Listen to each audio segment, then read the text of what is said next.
살아남는 이들, 쉬운 버전, 제사 11장, 지경을 넘어서, 예. 스데반이 순교한 후 박해는 더욱 격렬해졌습니다. 사도들과 제자들은 예루살렘을 떠나야만 했고 그들은 주변 도시에서 그리스도를 전파했습니다. 그러나 그들의 전도는 여전히 히브리인들과 헬라파 유대인들에게만 국한되어 있었습니다. 주의 손이 그들과 함께 하심하에 수많은 사람이 믿고 주께 돌아오더라. 예루살렘에 있는 신자들은 이 소식을 듣고 매우 기뻐했습니다. 그래서 착한 사람이요 성령과 믿음이 충만한 바나바를 수리아의 수도 안디옥에 있는 교회를 돕기 위해 파견했습니다. 바나바는 그곳에서 큰 성공을 거두었고 사업이 확장되자 바울에게 도움을 청하여 얻었고 두 사도는 1년 동안 안디옥에서 사람들을 가르치며 함께 일하며 그리스도 교회의 신자 수를 늘려갔습니다. 안디옥에는 유대인과 이방인들이 많이 살고 있었습니다. 그곳은 좋은 지리적 조건 덕분에 아름다운 경치와 풍요, 문화가 극치를 이루어 안락과 쾌락을 사랑하는 사람들이 모여드는 유원지와 같았습니다. 또한 안디옥은 번창하는 상업지대로 각국의 사람들이 모여드는 매우 중요한 도시였습니다. 그러나 이 도시의 사치와 죄악 때문에 하나님의 진노가 그곳에 임했습니다. 제자들이 처음으로 그리스도인이라는 칭호를 얻은 곳이 바로 안디옥이었습니다. 그들이 그리스도인이라고 불린 이유는 제자들이 말할 때나 전도할 때 항상 그리스도를 주제로 삼았기 때문입니다. 제자들은 예수와 개인적으로 사귀며 일어났던 사건들을 늘 이야기했습니다. 그들은 예수님의 가르침, 병자를 고치신 이적, 귀신을 내쫓으신 일, 그리고 죽은 사람을 다시 살리신 일을 끊임없이 이야기했습니다. 떨리는 입술과 눈물 어린 눈으로 그들은 그리스도께서 겟세마네 동산에서 겪으신 고민, 배반당하심, 신문과 형벌, 그리고 원수들에게 고문과 능욕을 견디신 구주의 인내와 겸손, 그리고 자신을 핍박하는 사람들을 위해 기도하신 신적 동정에 대해 이야기했습니다. 그리스도의 부활과 승천, 그리고 타락한 인류를 위한 대언자로서 하늘에서 행하시는 중보 사역 같은 것은 제자들이 즐겨 이야기하던 주제였습니다. 따라서 이방인들이 제자들을 그리스도인이라고 부른 것은 자연스러운 일이었습니다. 제자들은 그리스도를 전하고 그리스도의 이름으로 하나님께 기도했습니다. 사도 바울은 인구가 많은 안디옥이야말로 사역하기에 좋은 곳임을 깨달았습니다. 바울의 깊은 학문과 지혜 그리고 열정이 결합하여 이 문화 도시 안디옥에 사는 주민들과 그곳을 자주 방문하는 사람들에게 강력한 영향력을 끼쳤습니다. 한편 사도들의 활동은 예루살렘을 중심으로 이루어졌습니다. 모든 방언과 나라의 유대인들이 정해진 절기 동안 성전에 예배하러 왔습니다. 이러한 시기에 사도들은 자신들의 목숨이 끊임없이 위험에 처해 있다는 것을 알면서도 흔들리지 않는 용기로 그리스도를 전파했습니다. 많은 사람이 진리를 받아들였습니다. 이들은 각자의 고향으로 흩어져 모든 민족과 모든 사회 계층에 진리의 씨앗을 뿌렸습니다. 베드로와 야고보, 요한은 자기 고향의 동포들에게 그리스도를 전파하도록 자신들을 임명하셨다고 여겼습니다. 그러나 바울은 달랐습니다. 그가 성전에서 기도하는 중에 하나님께서 그의 임무를 지시해 주셨는데 광범위한 선교 분야를 뚜렷하게 바울 앞에 제시하셨습니다. 바울이 큰 사명을 능히 감당할 수 있도록 준비시키기 위해 그런 사역을 바울이 잘 감당할 수 있도록 하나님은 바울을 이끌어 자신과 긴밀한 관계를 맺으셨습니다. 특별히 그에게 하늘의 아름다움과 영광을 일부 보여주셨습니다. 하나님께서는 안디옥 교회의 경건한 선지자들과 교사들에게 말씀하셨습니다. 주를 섬겨 금식할 때 성령이 이르시되 내가 불러시키는 일을 위하여 바나바와 사울을 따로 세우라 하시니 이에 따라 이 사도들은 금식과 기도, 안수라는 가장 엄숙한 방식으로 하나님께 헌신되었고 이방인들 가운데에서 사역을 위해 파송되었습니다. 바울과 바나바는 이미 그리스도의 사역자로 일하고 있었으며 하나님께서는 그들의 노력을 풍성히 축복하셨습니다. 하지만 이전까지 그들은 기도와 안수를 통해 공식적으로 복음 사역에 임명된 적은 없었습니다. 이제 그들은 교회의 권위를 받아 진리를 가르치고 세례를 베풀며 교회를 조직하는 일을 포함한 온전한 교회적 권한을 부여받게 되었습니다. 이것은 교회 역사에서 중요한 전환점이었습니다. 그리스도의 죽음으로 인해 유대인과 이방인 사이에 막힌 담이 허물어져 이방인들이 복음의 모든 특권을 누릴 수 있게 되었지만 여전히 많은 믿음 있는 유대인들의 눈에는 그리스도를 통해 폐지된 것들을 명확히 깨닫지 못하는 장막이 드리워져 있었습니다. 이제 이방인들 사이에서의 사역이 활발히 진행되어 많은 영혼이 교회에 들어오는 결과를 가져오게 될 것이었습니다. 사도들이 수행하는 특별한 사역은 의심과 편견, 그리고 질투에 노출될 수밖에 없었습니다. 사도들이 유대인만이 구원의 대상이라는 사상을 버리자 그 필연적 결과로 사도들의 교훈과 견해는 이단 혐의를 받게 될 것이고 열성적으로 믿는 많은 유대인은 사도들의 복음 전도자로서의 신임장을 의심하게 될 것이었습니다. 하나님께서는 당신의 종들이 겪게 될 모든 어려움을 미리 보셨습니다. 그래서 그분의 지혜로운 섭리로서 누구도 하나님의 사업에 대해 도전하지 못하도록 하나님의 조직된 교회로부터 의심할 여지 없는 권위를 부여받게 하셨습니다.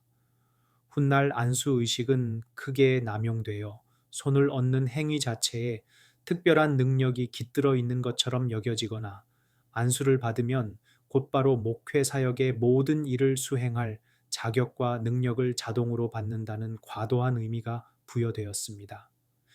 우리는 두 사도에 대한 이야기에서 단순히 손을 얹은 것과 그들의 사역과의 관계에 대한 기록만을 가지고 있을 뿐입니다. 바울과 바나바는 이미 하나님으로부터 직접 사명을 받았으며 안수 예식으로 그들에게 새로운 은혜나 실제적 자격이 주어진 것이 아니었습니다. 안수 예식은 단지 하나님의 사업에 교회의 인을 치는 것이며 지정된 직무를 인정하는 예식일 뿐입니다.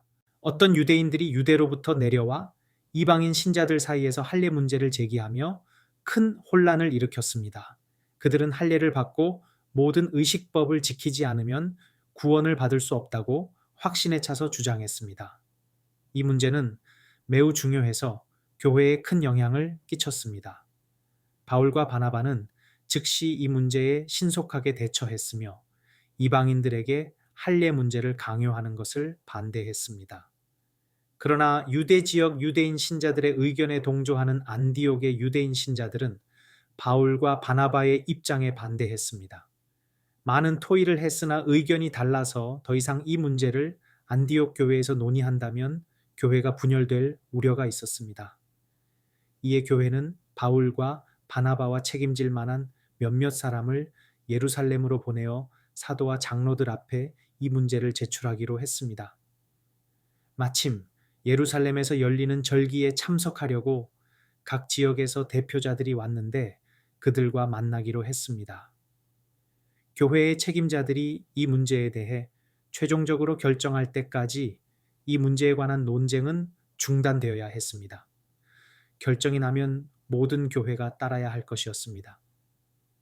예루살렘에 도착한 안디옥 교회 대표들은 대표단 앞에서 자신들이 이룬 성공적인 복음 사역을 보고했습니다. 더불어 그리스도인이 된 바리새인들이 이방인 신자가 구원을 얻으려면 할례를 받고 모세의 율법을 지켜야 한다 하여 생긴 혼란도 전했습니다. 유대인들은 하나님께서 지정하신 의식의 자부심을 가지고 있었습니다. 그들은 하나님께서 히브리식 예배 방법을 상세히 정하신 이상 그중 어떤 것도 변경할 수 없다고 결론지었습니다. 그들은 그리스도교가 유대인의 율례와 의식을 받아들여야 한다고 주장했습니다. 그들은 그리스도의 죽음으로 인해 의식들이 폐지된 것을 깨닫는데 둔감했습니다. 또한 그들이 드리는 모든 희생 제물이 하나님의 아들의 죽음을 예표하는 것이며 그 실체이신 그리스도께서 친히 희생 제물이 되셨기에 구약 시대에 지정된 유대인의 의식과 제물을 드리는 제도가 이제는 더 이상 필요하지 않다는 것을 깨닫지 못했습니다. 사도 바울은 자신의 바리새적 엄격함에 자부심을 가지고 살아왔습니다. 그러나 다메섹으로 가는 도중 그리스도께서 그에게 계시를 보여주신 후 구주의 사명과 이방인들을 회심시키는 자신의 사명과 산 믿음과 죽은 형식주의의 현저한 차이를 분명히 깨달았습니다. 바울은 자신이 여전히 아브라함의 자손이며 기독교로 개종하기 전처럼 변함없이 십계명을 문자와 정신 그대로 충실히 지켜왔음을 주장했습니다. 그러나 표상적 의식들은 본체이신 그리스도께서 오셔서 이미 그 의미를 성취하셨기 때문에 모두 폐지되어야 한다는 것을 알았습니다. 복음의 빛은 유대인의 신앙에 새로운 빛을 비추어 주었고 고대 종교의식에 새로운 의미를 부여했습니다. 회의에 올라온 이 문제는 어떤 관점에서 보더라도 해결하기 어려워 보였습니다. 그러나 실제로 성령께서 이미 이 문제를 해결하고 계셨는데 이 결정은 초기 기독교 교회의 번영과 존속에 중대한 영향을 미치는 문제였습니다. 사도들은 은혜와 지혜, 그리고 거룩하게 구별된 판단력을 받아 이 복잡한 문제를 해결할 수 있었습니다. 베드로는 할례를 받지 않은 이방인에게나 할례를 받은 유대인에게나 성령이 동일한 능력으로 임하셨으므로 이 문제는 이미 결정되었다고 논증했습니다. 베드로는 자신이 받은 계시에 대해 자세히 이야기했습니다. 하나님께서 여러 종류의 네 발 가진 짐승들이 가득 담긴 큰 보자기를 그의 앞에 보여주시고 그것들을 모두 잡아먹으라고 명령하셨다고 말했습니다. 그러나 그는 평소에 속되거나 깨끗하지 않은 것은 전혀 먹지 않았기 때문에 먹기를 거절했는데 그때 하나님께서 깨끗하게 하신 것을 네가 속되다 하지 말라고 말씀하신 것을 회상했습니다. 베드로는 또 마음을 아시는 하나님께서 우리에게와 같이 저희에게도 성령을 주어 증거하시고 믿음으로 저희 마음을 깨끗이 하사 저희나 우리나 분간하지 않으셨느니라. 그런데 지금 너희가 어찌하여 하나님을 시험하여 우리 조상과 우리도 능히 매지 못하던 멍에를 제자들의 목에 두려느냐고 말했습니다. 베드로가 말한 멍에는 십계명이 아닙니다. 그리스도께서 십자가에 못 박히심으로 폐지된 의식적 율법을 의미합니다. 베드로의 설교를 들은 사람들의 마음밭은 잘 준비가 되었습니다. 이후 사도 바울과 바나바가 이방인들 가운데서 일하며 경험한 것들을 이야기할 때 그들은 분별력을 갖고 듣게 되었습니다. 야고보는 하나님께서 유대인이 누리는 모든 특권을 이방인도 누리게 하셨다고 담대히 증언했습니다. 성령께서는 의식에 관한 율법을 이방인 신자들에게 부과하는 것을 허락하지 않으셨으며 사도와 장로들도 이 문제를 신중히 연구한 결과 동일한 견해를 갖게 되었습니다. 야고보가 그 회의를 이끌었는데 그는 이렇게 결론을 내렸습니다. 그러므로 내 의견에는 이방인 중에서 하나님께로 돌아오는 자들을 괴롭게 하지 말자. 그는 의식법, 특히 할례의 의식을 이방인들에게 강요하거나 권장해서는 안 된다고 결정했습니다. 야고보는 이방인들이 우상 숭배에서 하나님께로 돌아섬으로 신앙에 큰 변화를 이루었음을 강조하며 복잡하고 의심스러운 문제로 그들의 마음을 혼란스럽게 하여 그리스도를 따르려는 그들의 결심이 흔들리지 않도록 주의해야 한다고 충고했습니다. 그러나 이방인들도 유대인 형제들과 갈등을 일으키거나 편견을 조장하지 않도록 조심해야 했습니다. 이에 따라 사도들과 장로들은 이방인들에게 우상에게 바친 고기, 음행, 목 졸라 죽인 것, 그리고 피를 멀리하라는 서신을 보내기로 합의했습니다. 또한 이방인들은 하나님의 계명을 지키고 거룩한 삶을 살아야 한다고 권고받았습니다. 사도들은 할례를 주장한 자들이 사도들로부터 권위를 받은 것이 아님을 분명히 했습니다. 바울과 바나바는 주님을 위해 목숨을 내놓은 사람들이라는 평판을 받았습니다. 그들은 유다, 실라와 함께 안디옥 교회로 보내져 대총회의 결정을 구두로 전달했습니다. 이 결정은 모든 논쟁을 종식시켰습니다. 이는 지상에서 가장 높은 권위의 결정이었기 때문입니다. 이 문제를 결정한 회의는 유대인과 이방인으로 구성된 그리스도교 교회의 창시자들로 구성되었습니다.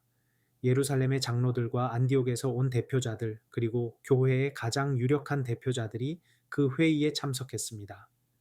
결단코 과오가 없을 수 있다는 보장은 없었지만 그들은 밝아진 판단력의 지시에 따라 그리고 하나님께서 세우신 교회의 권위 아래서 진행되었습니다. 그들은 하나님께서 이방인 신자들에게 성령을 부어주심으로 성령이 이 문제를 이미 결정하셨음과 그들에게 남은 일은 성령의 인도를 따르는 것임을 알았습니다. 그리스도인 전체가 이 문제를 결정하도록 초청된 것은 아니었습니다. 영향력과 판단력을 갖춘 사도들과 장로들이 결의문을 작성하여 발표했습니다. 대체로 그리스도 교회는 이 결의문을 받아들였지만 모든 신자가 기쁘게 받아들인 것은 아니었습니다. 당시에는 몇몇 거짓 형제들이 독단적으로 활동하며 문제를 일으키고 있었습니다.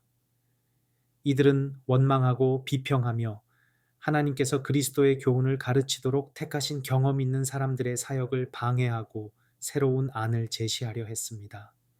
교회는 처음부터 이러한 장애물을 만났습니다. 세상 끝날까지 이러한 문제는 계속될 것입니다.